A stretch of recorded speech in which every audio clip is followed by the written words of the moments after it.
மக்கள் பிரச்சனை. இது அண்ணா திமுக திமுக பிரச்சனை அல்ல, திமுக அரசாங்க பிரச்சனை, மக்கள் பிரச்சனை. ஏன்னா இது ஒரு நிரந்தரமா முற்றுப்புள்ளி வைப்பதற்கு என்னென்ன பண்ணணுமோ அது திமுக மட்டுமில்ல, திமுக, அண்ணா திமுக, காங்கிரஸ், பாஜக, பாமக, இந்திய கம்யூனிஸ்ட், விடுதலை சிறுத்தைகள் எல்லா கட்சிக்கும் பொருந்தும். ஆக அந்த விஷயத்துல கொஞ்சம் இறங்கி தான் வரணும் திமுக அரசாங்கம். ஏன் செய்ய மாட்டேங்கிறது தெரியல. ஆனால் இது சமூக பிரச்சனையை தவிர அரசியல் பிரச்சனை இல்லை, அதை கருத்தில் கொள்ளணும்.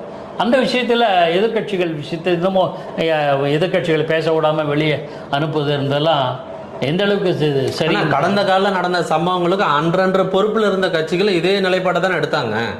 யாருமே எந்த ஒரு விஷயத்துக்கும் பேச விட்டுறதே கிடையாது. இது இல்ல இல்ல அது கரெக்ட், டெம்ப்ளேட்டா தானே வச்சிருக்காங்க. அதுதான் ஒரு திமுக அண்ணா திமுக திமுகன்னு மட்டும் நம்ம குறை சொல்றதை விட இல்ல, கடந்த கால ஆட்சியில ஒரு சம்பவம் நடக்கும் போது இது இயல்பா இருக்கு.